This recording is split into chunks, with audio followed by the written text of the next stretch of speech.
கர்த்தருடைய பரிசுத்த நாமத்துக்கு மகிமை உண்டாவதாக. உங்கள் அனைவருக்கும் என்னுடைய இனிய புத்தாண்டு வாழ்த்துக்கள்.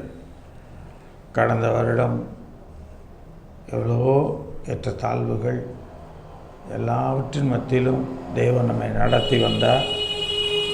இந்த தொடங்கியிருக்கிற புது வருடத்தில் நிச்சயமாக தேவன் நம்மை ஆசீர்வதிப்பார். ஒருவேளை சில ஆசீர்வாதங்கள் நம்முடைய கவனக்குறைவினாலே, நம்முடைய சில தவறுகளினாலே அடைய முடியாமல் போயிருக்கலாம். இந்த 2026 வருடத்தில் தேவன் எல்லாவற்றையும் நமக்கு செய்வேன் என்று சொல்லியிருக்கிறார். செய்வார். கண்களை முடிச்சு போமா. இதாகவே இந்த நல்ல வேலைக்கு நன்றி செலுத்துகிறோம். இந்த புதிய வருடத்தில் ஆண்டவரே, இந்த முதல் தேதி நாங்கள் கேட்குற செய்தியானது எங்களுக்கு ஆசீர்வாதமாக இருக்கும்படியாக கூட நாங்கள் ஜெபிக்கிறோம். ஆண்டவரே, இந்த செய்தியின் ஆசீர்வாதத்தை, ஆண்டவரே, இந்த வசனத்தின் ஆசீர்வாதத்தை எங்களுக்கு எப்பொழுதும் கிடைக்க பண்ணும். இந்த வசனத்தின் நன்மைகளையெல்லாம் கர்த்தாவே இந்த வருஷம் முழுவதும் எங்களுக்கு நெய்யாய் பொழியும்படியாக தேவன் எங்களுக்கு கொடுக்க வேண்டுமாய் கூட நாங்கள் ஜெபிக்கிறோம். கர்த்தருடைய சமூகத்தில் அர்ப்பணிக்கிறோம். நீரே ஆட்கொண்டு நடத்தும்.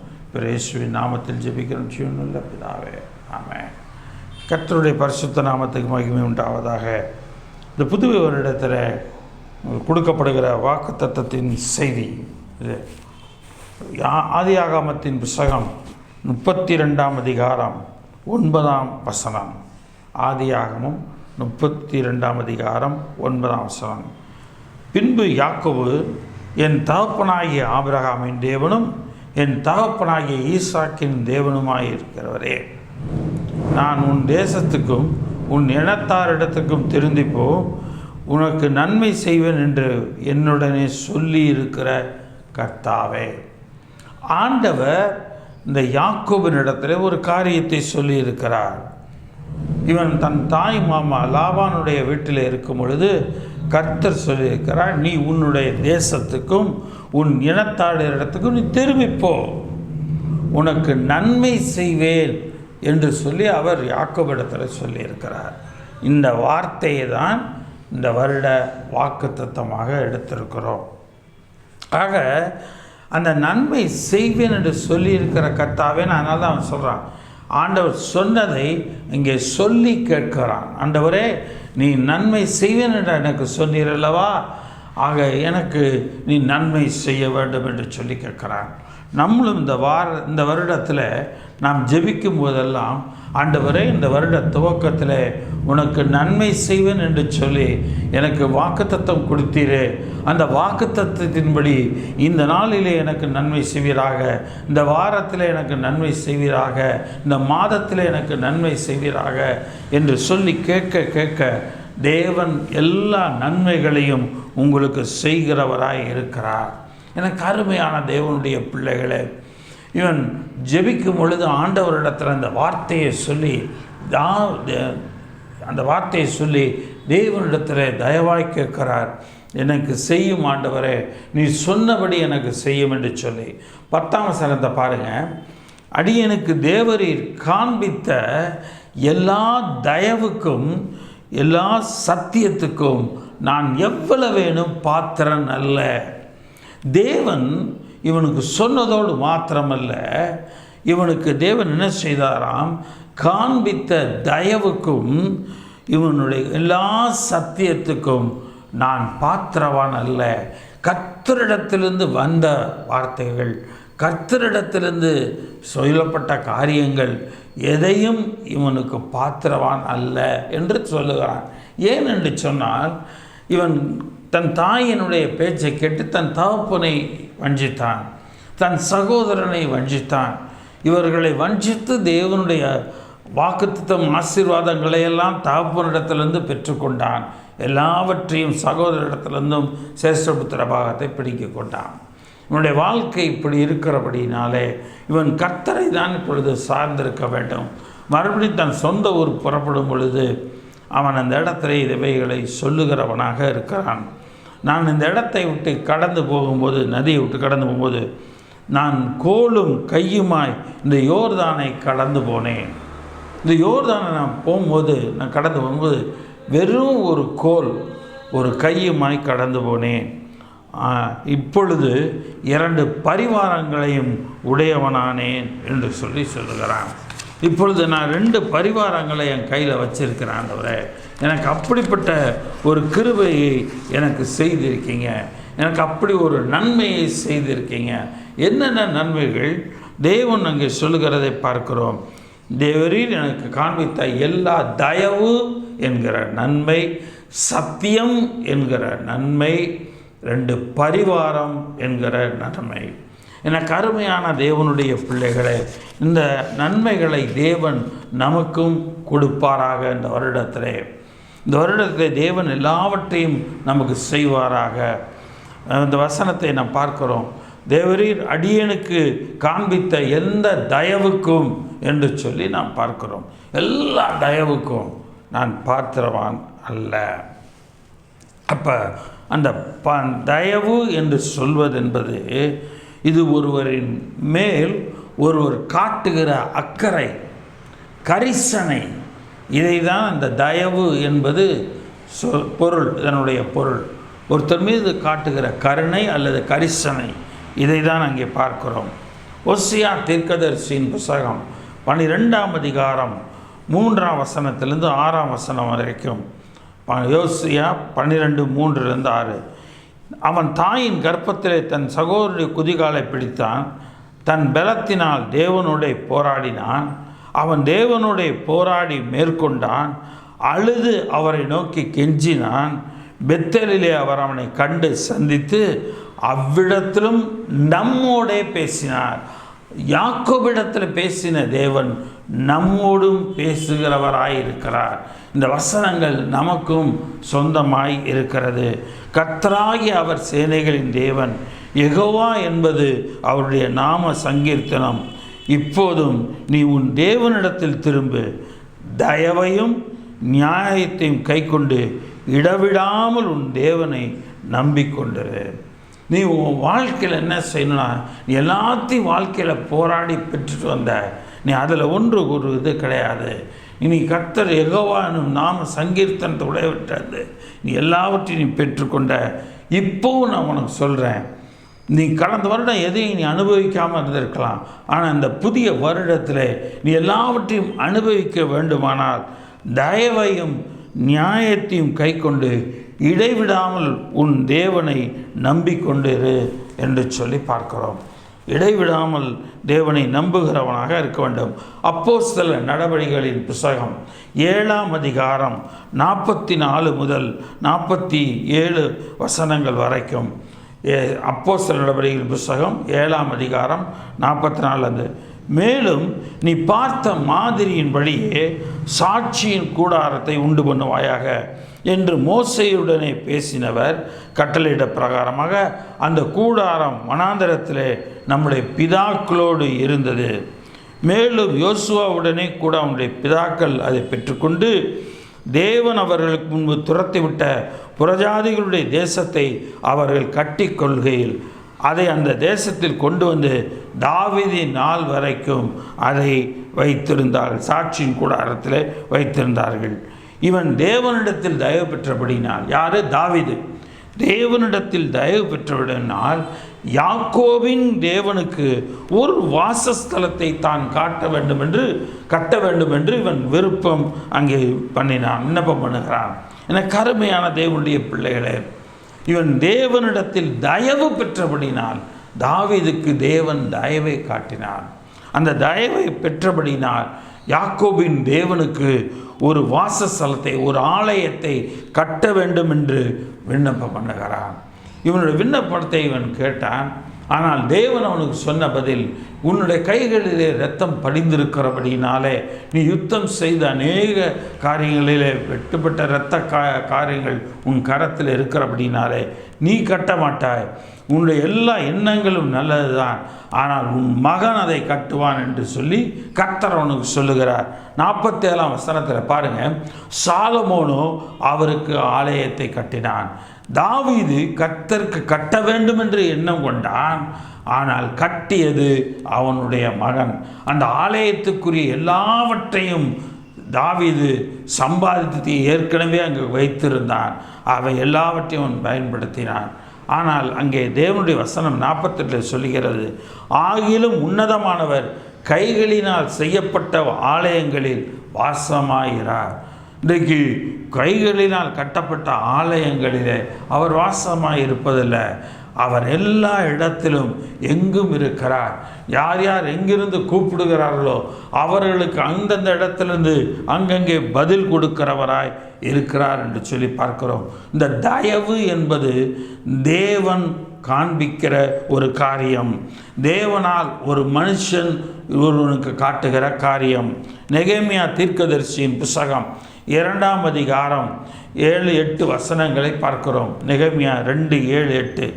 பின்னும் நான் ராஜாவை பார்த்து, ராஜாவுக்கு சித்தமாய் இருந்தால் நான் யூத தேசத்துக்கு போய் சேரும் மட்டும் நதிக்கு அப்புறத்தில் இருக்கிற தேசாதிபதிகள் என்னை வழிவிட்டு அனுப்பும்படிக்கு அவருக்கு கடிதங்கள் கொடுக்கும்படிக்கும், தேவாலயத்துக்கு இருக்கிற அரணின் கதவு வேலைக்கும் நகர அலங்கத்தின் வேலைக்கும் நான் தங்கப்போகிற வீட்டின் வேலைக்கும் வேண்டிய மரங்களை ராஜாவின் வனத்து காவலனாகிய ஆசாப் கொடுக்கும்படிக்கும் அவனுக்கும் ஒரு கடிதம் கொடுக்க வேண்டும் என்றேன். இவன் ராஜாவிடத்தில் கேட்குறான், நான் போய் எருசலேம் தேவாலயத்தை கட்ட போகிறேன், என்னோட முன்னோர் வாசம் செய்த அந்த வாசஸ்தலத்தை கட்ட போகிறேன், எனக்கு எல்லாருடைய வழியில் போகிற எல்லாருடைய ராஜாவுடைய கண்களில் தயவு கிடைக்கணும், அங்கே இருக்கிற அந்த வன பாதுகாவலனாக இருக்கிற அவங்ககிட்டையும் ஆசாப்பிட்டு எனக்கு தயவு கிடைக்கணும், எனக்கு மரங்கள் வேணும் என்று சொல்லி கேட்குறான். அப்படி கேட்கும் பொழுது ஆண்டவரிடத்தில் எல்லாத்தையும் சொல்லிவிட்டு, என் தேவனுடைய தயவுள்ள கரம், ராஜாவிடத்தில் கேட்டான். ஆனால் அடுத்து முடிக்கும்போது என்ன சொல்கிறார் பாருங்கள் நெகேமியா, என் தேவனுடைய தயவுள்ள கரம் என் மேல் இருந்ததுபடியால் ராஜா எனக்கு கட்டளையிட்டார். ஆக தேவனுடைய தயவு ஒருவருடைய வாழ்க்கையில் அவருக்கு ஒரு மாற்றத்தை உண்டு பண்ணுகிறது. அவனுக்கு வேண்டியதை ஒருவர் செய்ய வைக்கிறது. இவனுக்கு எது தேவையோ அதை யாரிடத்தில் பெற வேண்டுமோ அதை பெற்றுக்கொள்வதற்காக ராஜாவின் கண்களிலே தேவன் தயை கிடைக்க பண்ணினார். இவன் கேட்ட எல்லா விதமான கடிதங்களும் அங்கே அவனுக்கு கொடுக்கப்பட்டது. ஆகவே தான் நீங்கள் சொல்லுகிறான், எங்கள் தேவனுடைய தயவுள்ள கரம் எங்கள் மேல் இருந்தபடியினால் என்று சொல்லி சொல்லுகிறான். ஆக கர்த்தருடைய கரம், தயவுள்ள கரம், அந்த கரம் நம்மோடு கூட இருக்கும்போது இந்த புதிய வருடத்தில் நாம் என்னென்ன காரியங்கள் செய்ய போகிறோமோ, என்னென்ன நம்முடைய குடும்பத்துக்கென்று நம்முடைய தனிப்பட்ட வாழ்க்கைக்கென்று நாம் செய்ய போகிறோமோ, யாரிடத்தெல்லாம் அதை பெற்றுக்கொள்ள வேண்டுமோ தேவன் அதை எல்லாவற்றையும் அவருடைய தயவுள்ள கரம் நம்மோடு நம்மேல் இருந்து நமக்கு எல்லாவற்றையும் பெற்று தருகிறதா இருக்கிறது. எனக்கு அருமையான தேவனுடைய பிள்ளைகளே, நீங்கள் யாரிடத்தில் போய் கையேந்தி நிற்க வேண்டிய அவசியம் இல்லை. நீங்கள் யாரிடத்திலும் போய் கையை கேட்டு எப்படியாவது உதவி செய்யுங்க என்று கேட்க வேண்டியதில்லை. தேவனுடைய தயவுள்ள கரம் உங்கள் மேல் இருந்தால் போதும். தேவன் எல்லாவற்றையும் வாய்க்க பண்ண வல்லவராயிருக்கிறார். ஆதி ஆகமத்தின் புஸ்தகம் 40ஆம் அதிகாரம் அந்த இடத்துல 12ஆம் வசனத்திலிருந்து நீங்கள் பார்க்கலாம். ஆதியாகமும் 40:12. அதற்கு யோசேப்பு, அந்த 3 கொடிகளும் 3 நாளாம், 3 நாளைக்குள்ளே பார்வோன் உன் தலையை உயர்த்தி உன்னை மறுபடியும் உன் நிலையிலே நிறுத்துவார். முன்னே அவருக்கு பானம் கொடுத்து வந்த வழக்கத்தின்படியே பார்வோனின் பாத்திரத்தை அவர் கையில் கொடுப்பார். இதுதான் அதன் அர்த்தம் என்று சொன்னதுமன்றி, அந்த அவன் கண்ட பானபத்திரக்காரன் கண்ட சொப்பனத்துக்குரிய விளக்கத்தை சொல்லிட்டு இப்போ சொல்கிறான், நீ வாழ்வடைந்திருக்கும் போது நீ இந்த வார்த்தையின்படி நீ வாழ்வடைவ, நிச்சயமாக உனக்கு காட்டப்பட்ட சொப்பனத்தின்படி நீ வாழ்வடைஞ்சு ராஜாட்ட மறுபடியும் வேலை செய்வ. அப்போ என்னை நினைத்து என் மேல் தயவு வைத்து, நெகேமியா கர்த்தருடைய தயவுள்ள கரம் என் மேல் இருந்ததினால்ன்றாரு. இங்கே யோசேப்பு யார்கிட்ட தயவை கேட்குறான்? நீ ராஜாக்கிட்ட வேலை செய்வல, அப்போ நீ என் மேலே தயவு வைத்து என் காரியத்தை பார்வோனுக்கு அறிவித்து அந்த இடத்திலிருந்து என்னை விடுதலை பண்ணுவாயாக. சிறைச்சாலையிலே இருக்கிறான் யோசேப்பு. இந்த யோசேப்பு மனுஷனிடத்தில் தயவை கேட்கிறான். ஆனால் நெகேமியாவோ கர்த்தருடைய தயவுள்ள கரம் என் மேல் இருந்தது என்று சொல்லுகிறார். யோசேப்பை போல மனிதரிடத்தில் தயவை எதிர்பார்த்து கொண்டிருப்போமானால் நிச்சயமாக நம்முடைய வாழ்க்கையில் அந்த ஆசீர்வாதங்கள் கிடைப்பது கடினம். எனக்கு அருமையான தேவனுடைய பிள்ளைகளே, அவைகளை அவர்கள் மறந்து போய் விடுவார்கள். இந்த இடத்துல நாம் பார்க்கிறோம், அந்த பானபத்திரக்காரன் வேலையெல்லாம் கிடைத்து போன பிற்பாடு இந்த யோசேப்பை மறந்து போய்விட்டான், இந்த யோசேப்பை நினைப்பதை விட்டுவிட்டான் என்று சொல்லி அங்கே நாம் பார்க்கிறோம். எனக்கு அருமையான தேவனுடைய பிள்ளைகளே, யாத்ராகமத்தின் புத்தகம் 3ஆம் அதிகாரம் நாம் 19ஆம் வசனத்திலிருந்து வாசிக்கிறேன். எகிப்தின் ராஜா கைவல்லமை கண்டாலொழிய உங்களை போக விடான் என்று நான் அறிவேன். ஆகையால் நான் என் கையை நீட்டி, கர்த்தர் சொல்கிற வார்த்தை, நான் என் கையை நீட்டி எகிப்தின் நடுவிலே நான் செய்யும் சகலவித அற்புதங்களினாலும் அதை வாதிப்பேன். அதற்கு பின் அவன் உங்களை போக விடுவான்.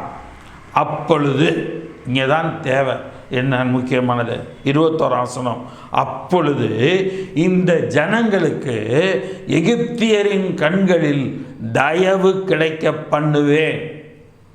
ஆக ஒரு மனுஷகிட்ட கேட்குற தயவு மறக்கப்படுகிறது.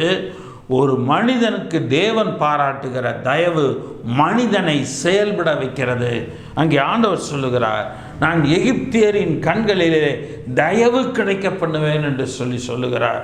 சொல்லிட்டு நீங்கள் போகும்போது வெறுமையாய் போவதில்லை.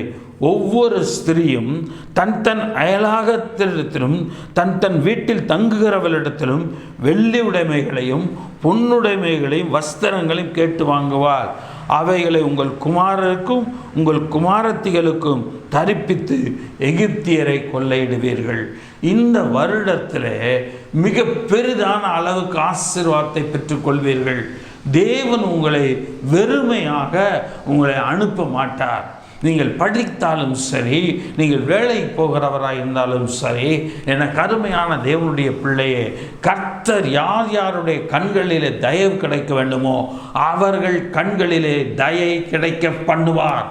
தேவன் தயை கிடைக்க பண்ணுவார். ஏனென்று சொன்னால் அவருடைய கரமே தேவனுடைய தயவுள்ள கரம். தயவுள்ள கரத்தினாலே தேவன் தயவை மனுஷர்கள் மூலமாக காட்ட பண்ணுகிறார். கர்த்தருடைய நாமம் பெரியதாய் இருப்பதாக.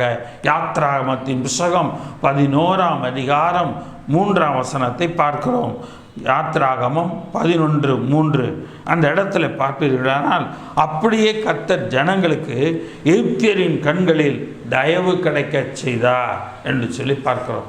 தேவன் மோசேயிடத்தில் சொன்னது போல, நான் கண்களிலே தயவு கிடைக்க பண்ணுவேன் என்று சொன்னது போல, கர்த்தர் ஜனங்களுக்கு எகிப்தியரின் கண்களில் தயவு கிடைக்கும்படி செய்தார். நான் ஒரு மனுஷன், அவங்கள்ட்ட நான் பேசி உங்களுக்கு ஏதாவது உங்களுக்கு உதவி செய்கிறேன், இது தயவு. ஆனால் இது நடைபெறாமல் போயிடலாம், நடைபெறாமல் விட்டுவிடவும் போயிடலாம். ஆனால் இங்கே கர்த்தர் தம்முடைய தயவுள்ள கரத்தினால் இஸ்ரவேல் ஜனங்களுக்கு தயவு காட்ட வைப்பேன் என்று சொல்லுகிறார். மனுஷனை தயவு காட்ட வைப்பது கூட கர்த்தருடைய நடத்துதலாய் இருக்க வேண்டும். அதை தான் இங்கே பார்க்கிறோம். யாத்ராகமம் 11:3 அப்படியே கர்த்தர் ஜனங்களுக்கு எகிப்தியரின் கண்களில் தயவு கிடைக்கும்படி செய்தார். மோசே என்பவன் எகிப்து தேசத்தில் பார்வோனுடைய ஊழியக்காரரின் பார்வைக்கும் ஜனங்களின் பார்வைக்கும் மிகவும் பெரியவனாய் இருந்தான். தேவன் எல்லாருடைய கண்களிலும் தயவு கிடைக்கும்படி செய்தார். ஆக நானாக கேட்டு மனுஷன்ட்ட தயவு கிடைக்குன்னு கேட்டும்போது ஏமாற்றமாக இருக்கலாம், அவன் மறந்து போகலாம். ஆனால் கர்த்தர் தயவு வைக்க யார் யாரை ஏவுவார் என்று சொன்னார், அதன்படியே அவர் ஏவுவார். அந்த தயவுள்ள கரம் அங்கே வைக்கப்படுகிறதா இருக்கிறது.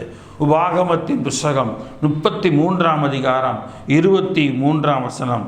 உபாகமம் 33:23. ஒவ்வொரு கோத்திரங்களுக்கும் ஆசீர்வாதங்களை சொல்லி வரும்போது, அப்போ நப்தலியை குறித்து, நப்தலி கர்த்தருடைய தயவினாலே திருப்தி அடைந்து அவருடைய ஆசீர்வாதத்தினாலே நிறைந்திருப்பான். நப்தலி கோத்திரம் கர்த்தருடைய தயவினால், மனுஷ தயவு இல்லைங்க. யோசிப்பு கேட்டான் பாருங்க, மனுஷ தயவு பானபத்திரன்ட்ட அந்த தயவு மறந்து போக பண்ணும். ஆனால் கர்த்தருடைய தயவினால் திருப்தி அடைந்திருப்பான். உங்களுடைய வாழ்க்கையிலும் இந்த புது வருடத்தில் கர்த்தர் தம்முடைய தயவுள்ள காரியத்தை செய்யும் பொழுது நீங்கள் திருப்தி அடைவீர்கள். இந்த வருடத்தில், இந்த வருடம் முழுவதும் கர்த்தருடைய தயவினாலே நீங்கள் என்னென்ன செய்கிறீங்களோ, நீங்கள் என்னென்ன கர்த்தரிடத்தில் ஜெபம் பண்ணி கேட்குறீங்களோ அவ்வளவையும் தேவன் செய்ய வல்லவராயிருக்கிறார். அவ்வளவையும் தேவன் உங்களுக்கு எல்லாரிடத்திலிருந்து கிடைக்க பண்ணுகிறவராயிருக்கிறார். அவருடைய ஆசீர்வாதத்தினாலே அவன் நிறைந்திருப்பான். கர்த்தருடைய ஆசீர்வாதத்தினாலே அவன் நிறைந்திருப்பான் என்று சொல்லி பார்க்கிறோம்.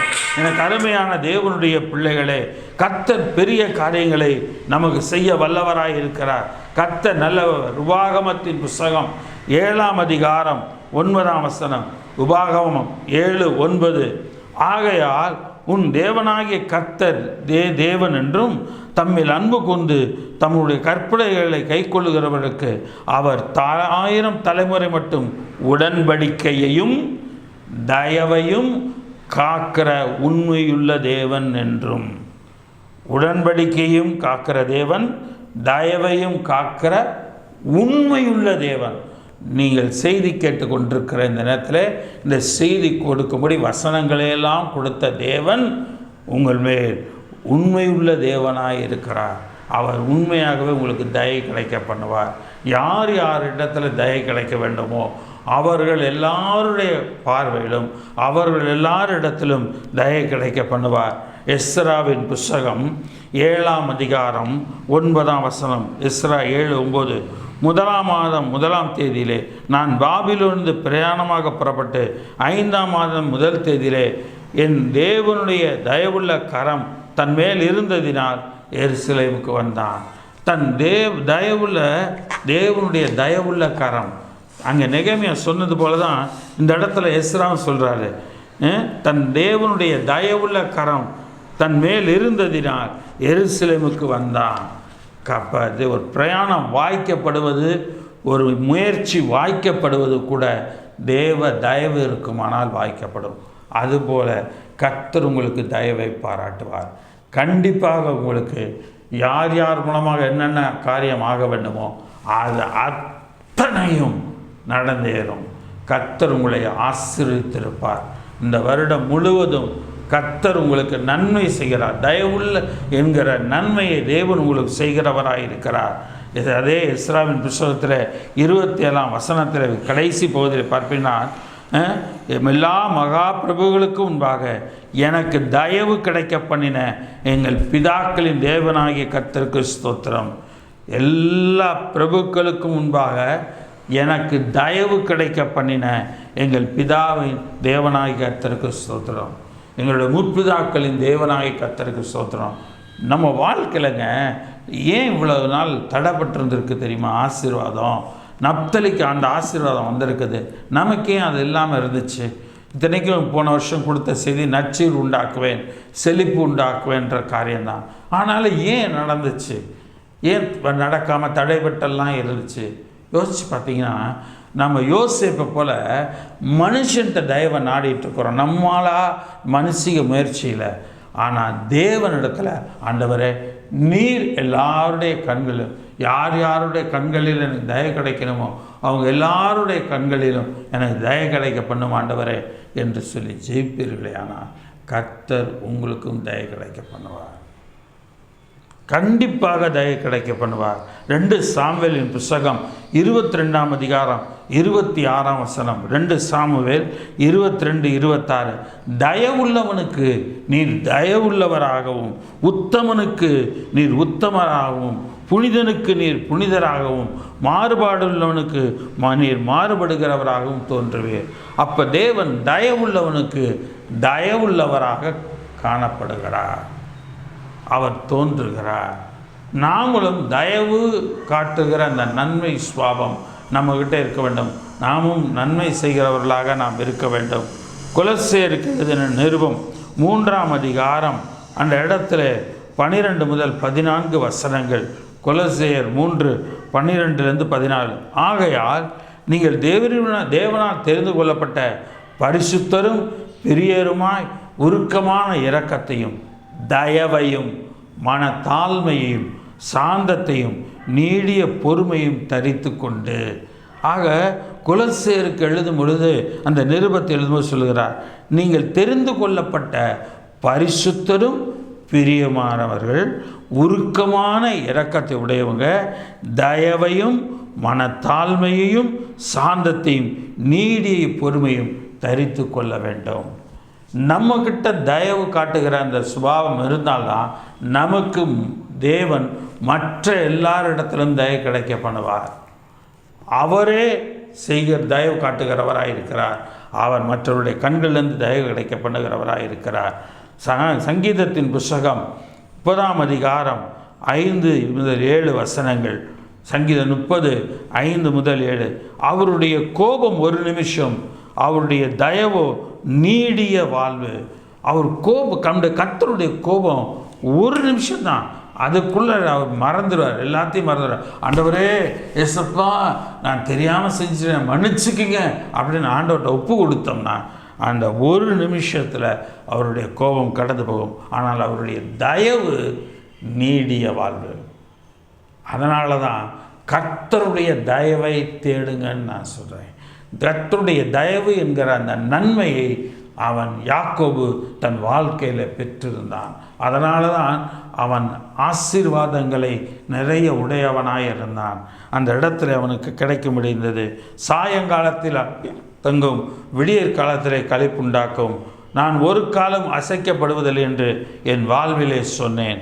கர்த்தாவே உம்முடைய தயவினால் நீர் என் பர்வதத்தை திடமாய் நிற்க பண்ணியிருந்தீர். கர்த்தாவே உம்முடைய தயவினால் நீர் என் பர்வதத்தை திடமாய் நிற்க பண்ணினீர். நீர் உமது முகத்தை மறைத்து கொண்ட போதோ நான் கலங்கினவனானேன். கர்த்தருடைய தயவினால் இவனுடைய வாழ்க்கை திடமாய் நிற்க பண்ணியிருந்தார். இவனுடைய வாழ்க்கை திடமாக இருக்குது. உம்முடைய தயவினால் நீரின் பர்வதத்தை திடமாய் நிற்க பண்ணியிருது.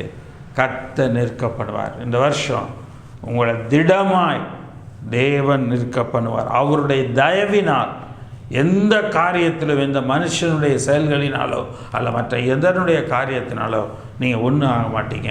உங்களை தேவன் காத்து கொள்வார். சங்கீதம் 89:17. சங்கீதம் 89:17 வசனம். நீரே அவர்கள் பலத்தின் மகிமையாக இருக்கிறீர். உம்முடைய தயவினால் எங்கள் கொம்பு உயரும். நீரே அவர்கள் பலத்தின் மகிமையாக இருக்கிறீர். உம்முடைய தயவினால் தங்கள் கொம்பு உயரும் என்று சொல்லி பார்க்கிறோம்.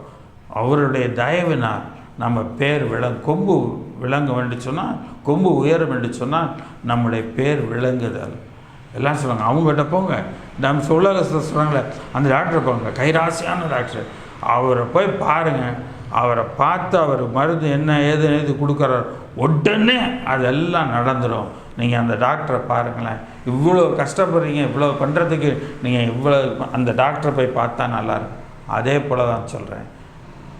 எது மனுஷன்ட்டையோ நீங்கள் விழுகிற, நீங்கள் கர்த்தர்கிட்ட ஒரு நிமிஷம் வாங்க. கர்த்தருடைய தயவினால் உங்கள் பேர் விளங்கும். கடந்த வருஷங்களிலெல்லாம் உங்களுடைய பேர் விளங்காமல் இருந்திருக்கலாம், உங்களுடைய பேர் மகிமைப்படுத்தப்படாமல் இருந்திருக்கலாம். ஆனால் இந்த வருஷத்தில் உங்கள் பெயர் விளங்கும்படி செய்வார். சங்கீதம் 145:7-9 வசனங்கள். சங்கீதம் 145:7-9 வசனங்கள். அவர்கள் உமது மிகுந்த தயவை நினைத்து வெளிப்படுத்தி உமது நீதியை கெம்பீரித்து பாடுவார்கள். உமது மிகுந்த தயவை நினைத்து, கர்த்தருடைய தயவை நினைத்து வெளிப்படுத்தி உமது நீதியை கெம்பீரித்து பாடுவார்கள். கர்த்தர் இரக்கமும் மன உருக்கமும் நீடிய சாந்தமும் மிகுந்த கிருபையும் உள்ளவர். கர்த்தர் எல்லார் மேலும் தயவுள்ளவர். கர்த்தர் இவங்கள்ட்ட மட்டும்தான் இருப்பேன்னு சொல்லலை. இவங்களுக்கு மட்டும்தான் கர்த்தர் தயவுள்ளவர் அல்ல, கர்த்தர் எல்லாருக்கும் தயவுள்ளவருங்க.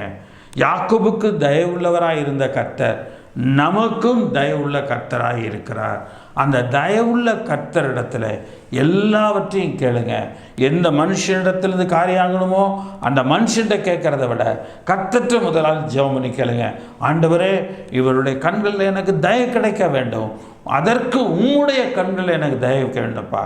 நீர் எனக்கு தயவு பாராட்டி நீர் எனக்கு அதை செய்வீராக, செய்து கொடுக்கும்படி வைப்பீராக என்று சொல்வீரனால் தேவன் அந்தந்த நபர்கள் கண்கள்லேருந்து தயவு கிடைக்க பண்ணுகிறவராக இருக்கிறார்.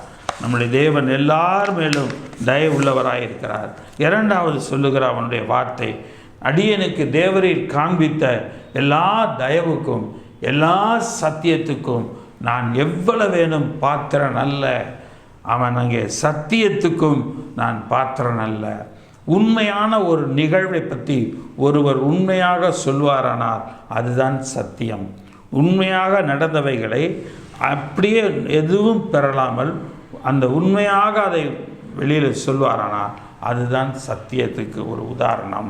என கருமையான தேவனுடைய பிள்ளைகளே, தீத்துவின் புஸ்தகம் 1ஆம் அதிகாரம் 3ஆம் வசனம், தீத்து 1:3, பொய்யுரையாத தேவன் ஆதி காலம் முதல் நித்திய ஜீவனை குறித்து வாக்குத்தத்தம் பண்ணி அதை குறித்து நம்பிக்கையை பற்றி தேவ பக்திக்கு எதுவான சத்தியத்தை அறிகிற அறிவும் அவ்விசுவாசமும் தேவனால் தெரிந்து கொள்ளப்பட்டவர்களுக்கு உண்டாகும்படிக்கு, அதை குறித்த நம்பிக்கையை பற்றி தேவ பக்திக்கேதுவான சத்தியத்தை அறிகிற அறிவும். அப்போ இந்த காலத்தில் அந்த சத்தியம் என்ன செய்கிறது? தேவ பக்திக்கேதுவாக நம்மை கொண்டு போகிறது. அதோடு மாத்திரமல்ல, நாம் ஆராதிக்கிற தேவனை அறிகிற அறிவுக்கும் விசுவாசத்துக்கும் நம்மை கொண்டு போகிறது. ஆக தேவனுடைய சத்தியம் என்பது ஒரு சாதாரணமாக நினைக்கக்கூடாது. யோவான் எழுதின சுவிசேஷம் 14ஆம் அதிகாரம் 6ஆம் வசனத்தில் நீங்கள் பார்ப்பீர்கள். ஆனால் அதற்கு இயேசு, நானே வழியும் சத்தியமும் ஜீவனுமாயிருக்கிறேன், என்னை இல்லாமல் ஒருவனும் பிதாவிடத்தில் வரமாட்டான். இங்கே இயேசு கிறிஸ்து தான் அந்த இடத்துல சத்தியமாய் இருக்கிறார். ஆக இயேசு கிறிஸ்துவானவர் நாமத்திலே நாம் ஜெபிக்கும் பொழுது, என் நாமத்தினாலே எவைகளையெல்லாம் கேட்பீர்களோ அவைகளையெல்லாம் பெற்றுக்கொள்வீர்கள் என்று சொல்லியிருக்கிறார். ஆக தேவனுடைய அந்த சத்தியத்தினால் நாம் கேட்கும்போது எல்லாமே நமக்கு நிறைவேறுகிறதாக இருக்கிறது. அந்த சத்தியத்தை தேவன் நமக்கு பாராட்டுகிறவராக இருக்கிறார். இந்த வருட வாக்குத்தத்தம் என்ன? உனக்கு நன்மை செய்வேன். இந்த வார்த்தை தேவனுடைய சத்தியம். இந்த சத்தியம் நம்முடைய வாழ்க்கையில் விளங்கும். யாக்கோபுடைய வாழ்க்கையில் விளங்கியது நம்முடைய வாழ்க்கையில் விளங்கும். 1 யோவானின் புஸ்தகம் 5ஆம் அதிகாரம் 6ஆம் வசனம், 1 யோவான் 5:6, இயேசு கிறிஸ்துவாகிய இவரே ஜலத்தினாலும் இரத்தத்தினாலும் வந்தவர். ஜலத்தினாலே மாத்திரமல்ல, ஜலத்தினாலும் இரத்தத்தினாலும் வந்தவர். ஆவியானவர் சத்தியமாகையால் ஆவியானவரே சாட்சி கொடுக்கிறவர். அப்போ ஆவியானவர் சத்தியமாக இருக்கிறதுனால ஆவியானவரே சாட்சி கொடுக்கிறவர். ஆவியானவர் தான் சாட்சி கொடுக்கிறவராக இருக்கிறார். அவர் தான் சத்தியமானவர். இயேசு சத்தியமானவர். அவருடைய நாமத்தில் கேட்கணும். ஆவியானவர் சத்தியம் உள்ளவர். அவருடைய காரியத்தின் மூலமாக நாம் ஜெபிக்க வேண்டும். ஆவியிலே நிறைந்து, சத்தியமாகிய தேற்றவாளனாகிய பரிசுத்த ஆவியிலே நிறைந்து நாம் ஜெபிக்கும் பொழுது, ஜெபிக்க வார்த்தைகளை நம்முடைய வாயிலை போடுகிறவர் பரிசுத்த ஆவியானவர். அவர் சத்தியம் உள்ளவர். ஆவியானவர் சத்தியமானவர். யாத்ராகமத்தின் புஸ்தகம் 34ஆம் அதிகாரம் 5ஆம் வசனம் 6ஆம் வசனம், யாத்ராகமம் 34:5-6, கர்த்தர் ஒரு மேகத்தில் இறங்கி அங்கே அவன் மிறகி நின்று கர்த்தருடைய நாமத்தை கூறினார். கர்த்தர் அவனுக்கு முன்பாக கடந்து போகிற போது அவர் கர்த்தர் கர்த்தர் இரக்கமும் கிருபையும் நீடிய சாந்தமும் மகா தயையும் சத்தியமும் உள்ள தேவன். தேவன் அந்த இடத்துல மோசேக்கு தன்னை வெளிப்படுத்தும் போது அந்த இடத்துல சொல்லப்பட்ட வார்த்தை கர்த்தர் கர்த்தர் இரக்கமும் கிருபையும் நீடிய சாந்தமும் மகா தயையும் சத்தியமும் உள்ள தேவன். நம்முடைய பிதாவாகிய தேவன் சத்தியம் உள்ள தேவன். அவர் என்ன வார்த்தை கொடுக்கிறாரோ அந்த வார்த்தை அப்படியே நடக்கும், அந்த வார்த்தை அப்படியே விளங்கும். இன்றைக்கு இந்த வருஷத்தில் நமக்கு கர்த்தர் வார்த்தை கொடுத்திருக்கிறார். யாக்கோபு சொன்ன வார்த்தை, உனக்கு நன்மை செய்வேன் என்று சொல்லி அந்த நன்மையை செய்வார். சங்கீதம் 25 அதிகாரம் 4-5 வசனம். சங்கீதம் 25:4-5. கர்த்தாவே, உம்முடைய வழிகளை எனக்கு தெரிவியும், உம்முடைய பாதைகளை எனக்கு போதித்தருளும், உம்முடைய சத்தியத்தில் என்னை நடத்தி என்னை போதித்தருளும். இங்கே சங்கீதக்காரர் கேட்கிறார், ஆண்டவரே உம்முடைய சத்தியத்தில் என்னை நடத்தி என்னை போதித்தருளும். ஏன்னா அங்கே தான் ஒரு ரட்சிப்பு இருக்கிறது, அங்கே தான் நாள் முழுவதும் அவன் காத்திருக்கின்றான். நான் அந்த சத்தியத்தை நான் பெற்றுக்கிற வரைக்கும், நீ எனக்கு வழிகாட்டுற வரைக்கும் நான் அந்த இடத்துல இருப்பேன், உமக்காக நான் காத்திருக்கிறேன் என்று சொல்லி அங்கே அவன் சொல்லுகிறான். சங்கீதத்தின் புஸ்தகம் 33 அதிகாரம் 4 வசனம். சங்கீதம் 33:4. கர்த்தருடைய வார்த்தை உத்தமமும் அவருடைய செய்கையெல்லாம் சத்தியமுமாய் இருக்கிறது. கர்த்தருடைய வார்த்தை உத்தமமும் அந்த வார்த்தையினால் செய்யப்படுகிற செய்கை சத்தியமுமாய் இருக்கிறது. உண்மையாய் நிகழ்த்தக்கூடிய ஒன்று, உண்மையாக உங்களுடைய வாழ்க்கையில் நிகழ்வுகளை நிகழ்த்தக்கூடிய ஒன்று தான் கர்த்தருடைய வார்த்தை. அது சத்தியம். அந்த சத்தியப்பானவர் பிதாவாகிய தேவன், குமாரனாகிய சத்தியமானவர் நாமத்தினாலே கேட்கும் பொழுது, நாம் கேட்பதற்கு ஜெபம் பண்ணுவதற்கு சத்திய ஆவியாகிய தேற்றரவாளனை நடத்தும் பொழுது நாம் எல்லாவற்றையும் பெற்றுக்கொள்கிறோம். சங்கீதத்தின் புஸ்தகம் 43 அதிகாரம் 3 வசனம். சங்கீதம் 43:3. உமது வெளிச்சத்தையும் உமது சத்தியத்தையும் அனுப்பியருளும்.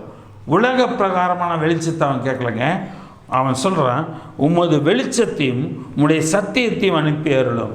அவைகள் என்னை நடத்தி உமது பரிசுத்த பர்வதத்திற்கும் உமது வாசஸ்தலத்துக்கும் என்னை கொண்டு போவதாக. சங்கீதக்காரர் இன்றைக்கு இந்த வார்த்தையை சொல்லுகிறார், உமது வெளிச்சத்தையும் உமது சத்தியத்தை அனுப்பியருளும். அவைகள் என்னை நடத்தி உமது பரிசுத்த பர்வதத்திற்கும் உம்முடைய வாசஸ்தலங்களுக்கும் என்னை கொண்டு போவதாக. அப்போ இந்த சத்தியம் தானே அந்த இடத்துல மக்னாயம்னு ஆண்டவருக்கு பேரிடுறான். ஒரு இடத்துல தேவனை தரிசிக்கும் போது ஒரு இடத்துல பெத்தேல் என்று பேரிடுகிறான், ஒரு இடத்துல பெனியல் என்று பேரிடுகிறான் யாக்கோபு. தேவன் அவனை சந்தித்த இடங்களுக்கு பேரிடும் பொழுது அப்போ இந்த சத்தியம் உள்ளவர் அவனை சந்தித்தார். அதனால தான் அந்த சத்தியத்தை பாத்திரமா நல்ல என்று சொல்லுகிறான். கர்த்தருடைய சத்தியம் அப்படிப்பட்ட காரியங்கள் அவருடைய பரிசுத்த பர்வதத்துக்கும் அவருடைய வாசஸ்தலத்துக்கும் நம்மை கொண்டு போவதாக என்று சொல்லி பார்க்கிறோம். எனக்கு அருமையான தேவனுடைய பிள்ளைகளே, இன்னொரு காரியம் சங்கீதம் 69 அதிகாரம் 13 வசனம். சங்கீதம் 69:13. கர்த்தாவே, அனுக்கிரக காலத்தை உம்மை நோக்கி விண்ணப்பம் செய்கிறேன். தேவனே, உமது மிகுந்த கிருபையினாலும் உமது இரட்சிப்பின் சத்தியத்தினாலும் எனக்கு செவி கொடுத்துள்ளோம். தேவனே, உமது மிகுந்த கிருபையினாலும் உமது இரட்சிப்பின் சத்தியத்தினாலும் எனக்கு செவி கொடுத்துள்ளோம். எனக்கு செவி கொடுங்கப்பா, நீங்கள் எனக்கு செவி கொடுத்தா எனக்கு போதும், வேறு யாரும் எனக்கு வேண்டாம். நீங்கள் சத்தியம் உள்ளவர், ஆகவே எனக்கு செவி கொடுத்துள்ளோம். நீ சொன்னால் அது உண்மையாய் நடக்கக்கூடியது, அது உண்மையாக நடக்கும் ஒரு உண்மையான காரியம், அது எனக்கு நடக்க வேண்டும். சங்கீதம் 57 அதிகாரம் 2-3 வசனங்கள். சங்கீதம் 57:2-3. எனக்காக யாவையும் செய்து முடிக்கப் போகிற தேவனாகிய உன்னதமான தேவனை நோக்கி கூப்பிடுவேன். எனக்காக யாவையும் செய்து முடிக்கப் போகிற தேவனாகிய உன்னதமான தேவனை நோக்கி கூப்பிடுவேன். என்னை விழுங்க பார்க்கிறவன் என்னை நிந்திக்கையில் அவர் பரலோகத்திலிருந்து ஒத்தாசை அனுப்பி என்னை இரட்சிப்பார். தேவன் தமது கிருபையையும் தமது சத்தியத்தையும் அனுப்புவார். அப்போ இவனுக்கு விரோதமாக நிந்திக்கிறவங்க இருக்கிறாங்க, இந்த உலகத்தில் இருப்பாங்க. நிந்திக்கிறதுக்குன்னு ஒரு கூட்டம் இருக்கும். ஒரு சிலர் நம்மளை விழுங்க பார்ப்பாங்க, நம்மளை ஒன்றும் இல்லாமல் ஆக்க பார்க்குறவங்க இருக்காங்க. அப்படி இருக்கும்போது, அப்படிப்பட்ட நிலைகள் வரும் பொழுது கர்த்தர்ட்ட ஜெபம் பண்ணணும். அப்போ கர்த்தர்ட்ட ஜெபம் பண்ணும் பொழுது கர்த்தர் ஒத்தாசை அனுப்புகிறாரு. எப்படி ஒத்தாசை அனுப்புகிறாரு? கிருபையையும் சத்தியத்தையும் அனுப்பி ஒத்தாசை பண்ணுகிறார். அப்போ அந்த சத்தியம் அந்த இடத்துல நமக்கு ஒத்தாசையாக இருக்கிறது. சத்தியம்தான் நமக்கு ஒத்தாசை. அதனால தான் அவன் கேட்குறான், உடைய தயவைக்கும் உடைய சத்தியத்துக்கும் நான் எவ்வளவு வேணும் பார்த்துறான்ல. ஏன் சொல்கிறான் அந்த வார்த்தையை? சத்தியம் அவனுக்காக ஒத்தாசை செய்யக்கூடிய ஒன்று. சங்கீதத்தின் புஸ்தகம் 115ஆம் அதிகாரம் 1 முதல் 3 வசனங்கள். 115ஆம் சங்கீதம் 1 முதல் 3 வசனங்கள். எங்களுக்கல்ல கர்த்தாவே, எங்களுக்கல்ல, உமது கிருபை நிமித்தமும் உமது சத்தியத்தின் நிமித்தமும் உம்முடைய நாமத்திற்கு மகிமை வர பண்ணோம். எங்களுக்கல்ல கர்த்தாவே, எங்களுக்கல்ல, உமது கிருபை நிமித்தமும் உமது சத்தியத்தின் நிமித்தமும் உம்முடைய நாமத்திற்கே மகிமை வர பண்ணோம். எங்களுடைய வாழ்க்கையில் நாங்கள் நல்லா வாழ்கிறதுனால, நாங்கள் சாட்சியாக இருக்கிறதுனால, நீர் உமது நாமத்துக்கு எல்லா மகிமையும் வர பண்ணுவதற்கு எங்களுடைய வாழ்க்கையில் சத்தியத்தை இடைப்படுத்துங்கன்னு கேட்குறான். அவருடைய தேவன் இப்பொழுது எங்கே என்று பிரஜாதிகள் சொல்வானே, நம்முடைய தேவன் பரலோகத்தில் இருக்கிறார், தமக்கு சித்தமான யாவையும் செய்கிறார். நம்முடைய தேவன் பரலோகத்தில் இருக்கிறார், தமக்கு சித்தமான யாவையும் அவர் செய்கிறார் என்று பார்க்கிறோம். சங்கீதத்தின் புஸ்தகம் 63ஆம் அதிகாரம் 11ஆம் வசனம். சங்கீதம் 63:11. ராஜாவோ தேவனில் களி கூறுவார், அவர் பேரில் சத்தியம் பண்ணுகிறவர்கள் யாவரும் மேன்மை பாராட்டுவார்கள். ராஜாவோ தேவனில் களி கூறுவார், அவர் பேரில் சத்தியம் பண்ணுகிறவர்கள் யாவரும் மேன்மை பாராட்டுவார்கள். எனக்கு அருமையான தேவனுடைய பிள்ளைகளே, சத்தியமானது நம்முடைய வாழ்க்கையில் கிரியை செய்ய வேண்டும். 1 பேதுருவின் புஸ்தகம் 1ஆம் அதிகாரம் 21லேருந்து 23ஆம் வசனம் வரைக்கும். 1 பேதுரு 1ஆம் அதிகாரம் 21. உங்கள் விசுவாசமும் நம்பிக்கையும் தேவன் மேல் இருக்கும்படி அவரை மரித்தோரிலிருந்து எழுப்பி அவருக்கு மகிமையை கொடுத்தார். முன்ன செய்தாராம் அவர்?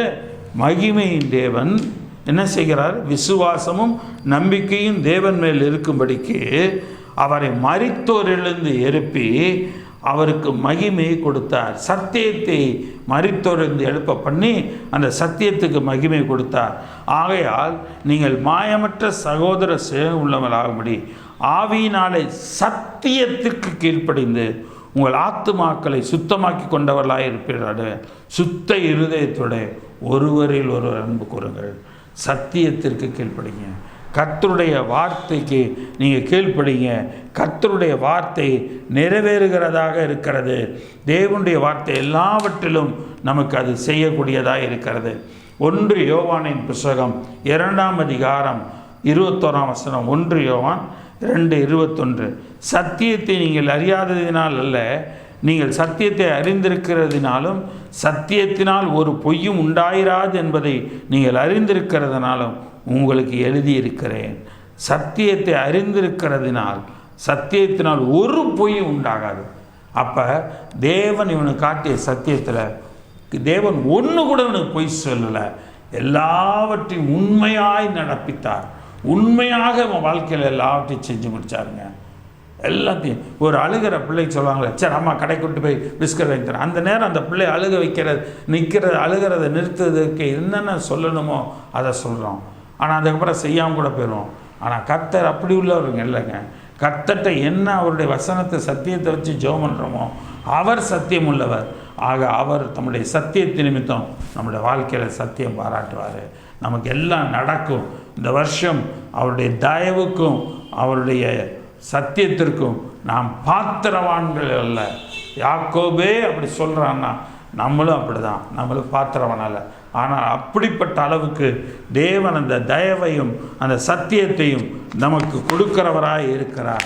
இந்த சத்தியத்தை நமக்கு காண்பிக்கிறவராய் இருக்கிறார் என்று சொல்லி பார்க்கிறோம். எனக்கு அருமையான தேவனுடைய பிள்ளைகளே, தேவனுடைய இன்னொரு வசனத்தை வாசிக்கலாம். யோவான் எழுதின சுவிசேஷம் 8ஆம் அதிகாரம் 26ஆம் வசனத்தை பார்க்கிறோம். சங்கீதம் 8:26 யோவான் 8:26. உங்களை குறித்து பேசவும் நியாயம் தீர்க்கவும் எனக்கு அநேக காரியங்கள் உண்டு. என்னை அனுப்பினவர் சத்தியம் உள்ளவர். நான் அவரிடத்தில் கேட்டவைகளையே உங்களுக்கு சொல்லுகிறேன் என்றார். இயேசு சொல்கிறாரு, உங்களை குறித்து பேசவும் நியாயம் தீர்க்கவும் எனக்கு அநேக காரியங்கள் உண்டு. ஆனால் என்னை அனுப்பினவர் எப்படிப்பட்டவர்? சத்தியம் உள்ளவர்.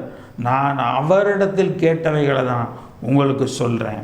அதே அதிகாரத்தில் 32ஆம் வசனம் யோவான் 8:32 பாருங்கள். சத்தியத்தையும் அறிவீர்கள், சத்தியம் உங்களை விடுதலையாக்கும்.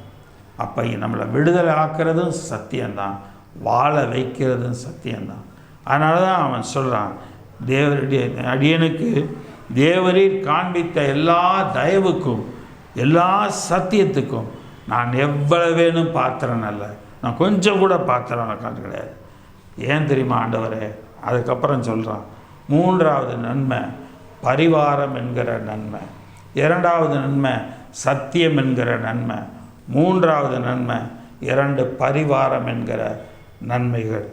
முதல் 2ம் கர்த்தருடைய சம்பந்தப்பட்டது. கடைசியான பரிவாரம் என்பது உலக ரீதியான காரியம். இங்கே பார்க்கிறோம், இது இந்த இடத்துல நான் கோலும் கையுமாய் இந்த யோர்தானை கடந்து போனேன். வெறும் ஒரு கையில் ஒரு கோல், வெறுங்கையோடு அந்த யோர்தானை கடந்து போனேன். இந்த வருஷத்தை நான் கடந்து வந்தேன். ஆனால் இந்த 2026 எனக்கு நீர் பெரிய பரிவாரங்களை கொடுத்திருக்கிறேன்.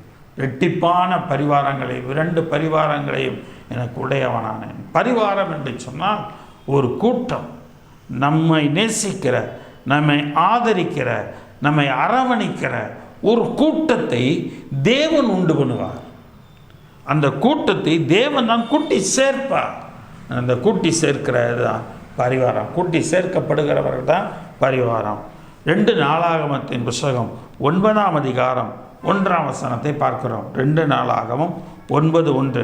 சேபாவின் ராஜஸ்திரி சாலமோனின் கீர்த்தியை கேள்விப்பட்ட போது விடுகதைகளினாலே சாலமோனை சோதிக்கிறதற்காக மிகுந்த பரிவாரத்தோடும் கந்தவர்க்கங்களையும் மிகுந்த பொன்னையும் இரத்தினங்களையும் சுமக்கிற ஒட்டகங்களோடும் எருசலேமுக்கு வந்தார்.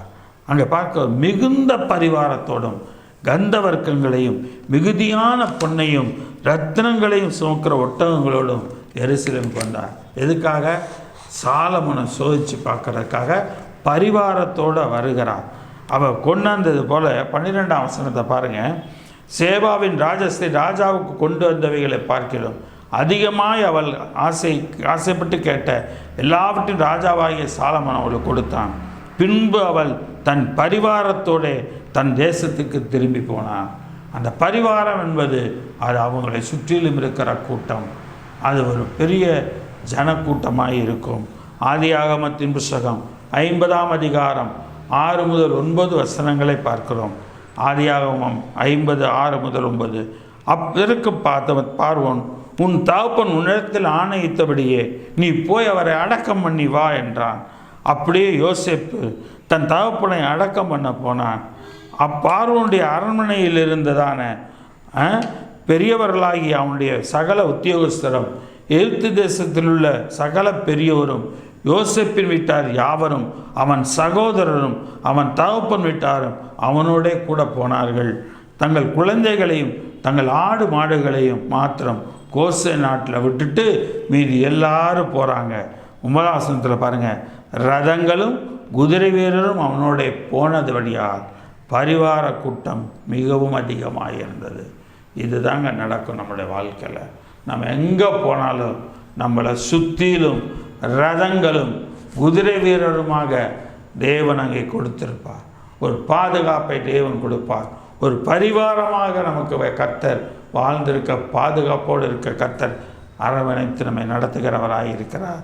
சகரியா தீர்க்கதரிசியின் புஸ்தகம் 9ஆம் அதிகாரம் 12ஆம் வசனம், சங்கீதம் 9:12. நம்பிக்கையுடைய சிறைகளே அரணுக்கு திரும்புங்கள், இரட்டிப்பான நன்மையை தருவேன், இன்றைக்கே தருவேன். நம்பிக்கையுடைய சிறைகளாக நாம் கர்த்தரிடத்தில் திரும்புவோம். கர்த்தரிடத்தில் இந்த 2026 மறுபடியும் திரும்புவோம். ரெட்டிப்பான நன்மை இந்த வருஷம் தருவாருங்க. அதை இன்றைக்கே தருவார். இந்த செய்தி கேட்குற இந்த நிமிஷமே உங்கள் வாழ்க்கையில் தேவன் அதை தர வல்லவராயிருக்கிறார். யோபுவின் புஸ்தகம் 42ஆம் அதிகாரம் 10-12 வசனங்கள், 10ஆம் வசனமும் 12ஆம் வசனமும். யோபு தன் சிநேகிதருக்காக வேண்டுதல் செய்தபோது கர்த்தர் யோபுவின் சிறையிருப்பை மாற்றினார். யோபுக்கு முன் இருந்த எல்லாவற்றை பார்க்கிலும் 2 அத்தனையாய் கர்த்தர் அவனுக்கு தந்தருளினார். யோபுக்கு முன் இருந்த எல்லாவற்றை பார்க்கிலும் 2 அத்தனையாய் கர்த்தர் அவனுக்கு தந்தருளினார். யோபுக்கு அவனுக்கு முன்னாடி இருந்த எல்லாவற்றை பார்க்கலாம் கொடுத்தார். 12ஆம் வசனம் பாருங்க. கர்த்தர் யோபுவின் முன்னிலைமையை பார்க்கலாம், அவன் பின்னிலைமையை ஆசீர்வதித்தார். 2025 எப்படி இருந்தீங்களோ அது முன்னிலைமை. இந்த பின்னிலைமையாகிய இந்த 2026 இந்த ஜனவரி 1ஆம் தேதி தொடங்குகிற இந்த நாள் முதல் நீங்கள் ஆசீர்வாதமாக இருப்பீர்கள். நீங்கள் ஆசீர்வாதமான இருப்பீர்கள். ரெட்டிப்பான நன்மையை பெற்றவர்களாக இருப்பீர்கள். உங்களுக்குரிய எல்லாவற்றையும் 2 அத்தனையாக தேவன் திரும்ப தருவார். கடந்த 2025 கடந்த வருடங்களில் எதெல்லாம் இழந்து போனீங்களோ அது எல்லாவற்றையும் தேவன் உங்களுக்கு தருகிறவராக இருக்கிறார். கர்த்தர் தர வல்லவராக இருக்கிறார். கர்த்தரிடத்திலிருந்து 3 நன்மைகளை நீங்கள் பெற வேண்டும், நானும் பெற வேண்டும். யாக்கோபு பெற்ற அந்த நன்மைகள் முதலாவது தயவு என்கிற நன்மை, 2வது சத்தியம் என்கிற நன்மை, 3வது பரிவாரம், 2 அத்தனையான ஆசீர்வாதம் என்கிற நன்மை. எல்லாவற்றையும் கர்த்தர் நமக்கு கொடுப்பார். கண்களை முடிச்சு வைப்போமா? கர்த்தர் பெரிய காரியங்களை செய்வார். பிதாவே, இந்த நல்ல வேலைக்காக நன்றி செலுத்துகிறோம் ஆண்டவரே. இந்த 2026ஆம் வருஷத்தில் ஆண்டவரே ஸ்தோத்திரம். நம்முடைய பிள்ளைகளாகிய இந்த செய்தி கற்றுக்கொண்டிருக்கிற நம்முடைய ஜனங்கள் ஆண்டவரே எங்கெங்கே இருந்து கேட்குறார்களோ அவர்களுக்கு இந்த செய்தியானது ஆசீர்வாதமாக இருக்கும்படி கர்த்தர் கிருபை செய்வீராக. இந்த செய்தி ஆசீர்வாதமாக இருப்பதாக, கர்த்தர் நன்மையை செய்வீராக. கர்த்தராகிய இயேசு கிறிஸ்துவின் நாமத்தினாலே நன்மை உண்டாயிருப்பதாக. ஆண்டவரே தேவரீர் யாக்கோபை போல இந்த 2026 முடித்தவர் 2027 நுழையும் பொழுது நம்முடைய பிள்ளைகள் இந்த வார்த்தை சொல்ல வேண்டும். ஆண்டவரே, நீர் எனக்கு காட்டின தயவுக்கும் சத்தியத்துக்கும் ஆண்டவரை நான் எவ்வளவேனும் பாத்திரம் அல்ல, ஆனால் நீர் எனக்கு தயவையும் சத்தியத்தையும் பாராட்டினீங்க. அதோடு கூட நான் வெறும் ஆண்டவரை கொஞ்சம் பணத்தோடு நிறையான இல்லாமல் குறைவுள்ளவனாக நான் வந்தேன். ஆனால் இந்த வருஷத்தில் என்னை நிறைவுள்ளவனாக வைத்ததற்காக ஸ்தோத்திரம்ப்பா. பரிவாரங்களை உடையவளாக என்னை மாற்றினதற்காக ஸ்தோத்திரம். உங்களுடைய பர்சுகளை எல்லாம் கர்த்தர் ஆசீர்வதிக்கிறவராக இருக்கிறார். ஆண்டவரே, பிள்ளைகளுடைய பண தேவைகளெல்லாம் சந்தியுமப்பா. இந்த 2026 ஆண்டவரே பிள்ளைகளுக்கு நடக்க வேண்டிய திருமண காரியங்கள் நடக்கட்டும், படிப்பின் காரியங்கள் நடக்கட்டும். எந்தெந்த படிப்பில் எப்படி முன்னேற வேண்டுமோ அப்படி முன்னேற கர்த்தர் நீர் கிருபை செய்யும். அவருடைய வாழ்க்கையில் நன்மையை செய்வீராக. பெரிய காரியங்களை அவர்களுக்கு செய்வீராக. இந்த செய்தி கேட்கும் பொழுதே உம்முடைய வல்லமை அவர்களுக்குள் பாய்ந்து செல்வதாக. உம்முடைய வல்லமை அவர்களுக்குள் பாய்ந்து செல்வதாக. தேவன் தயவும் தேவனுடைய சத்தியமும் தேவனுடைய பரிவாரமும் உம்முடைய பிள்ளைகளுக்கு ஆமென்றும் ஆமேன் என்று விற்பதாக. ஆண்டவரே, இந்த வருடத்தின் இந்த 1ஆம் தேதி முதற்கொண்டு இந்த வருடம் முழுவதும் உம்முடைய பிள்ளைகளுக்கு இந்த வசனத்தின்படி சத்தியம் நிறைவேறுவதாக, தயவு நிறைவேறுவதாக. தயவு கர்த்தருடைய கண்களிலே கிடைப்பதாக. கர்த்தர் எந்தெந்த மனுஷனுடைய கண்களை நீர் தயவு கிடைக்க பண்ணுகிறீரோ அந்தந்த மனுஷர்களுடைய தயவு கிடைக்க பண்ணி எல்லா ஆசீர்வாதங்களையும் இந்த செய்தி கேட்கிற நம்முடைய பிள்ளைகள் கொடுப்பீராக. சத்தியத்தை அறிவீர்கள், சத்தியம் உங்களை விடுதலையாக்க. நம்முடைய பிள்ளைகள் எந்த வியாதி கட்டிலோ எந்த பாவ கட்டிலோ எந்த சாப கட்டிலும் இல்லாதபடி அவர்களை கட்டுகளை அறுப்புண்டு போக பண்ணுகிறாங்க. சத்தியத்தை அறிவியல் சத்தியம் உங்களை விடுதலையாக்கும். ஆகவே அந்த சத்தியம் அவர்களை விடுதலையாகட்டும், வியாதியிலிருந்து விடுதலையாகட்டும், தரித்திரியத்திலிருந்து விடுதலையாகட்டும், சாபத்திலிருந்து விடுதலையாகட்டும், எல்லா நஷ்டத்திலிருந்து விடுதலையாகட்டும்ப்பா. அதோடு கூட மாத்திரமல்ல ஆண்டவரே, வெறும் கையும் கோலுமாக 2025 உள்ளே நுழையலாம். ஆனால் அந்த வருடத்தில் ஆரம்ப நாள் முதல் 2 பரிவாரங்களை உடையவர்களாக அவர்களை நீர் மாற்றுவீராக. 2 இரட்டிப்பான நன்மைகளை பெறுகிறவர்களாக இவரை நிரப்புவீர்களாக.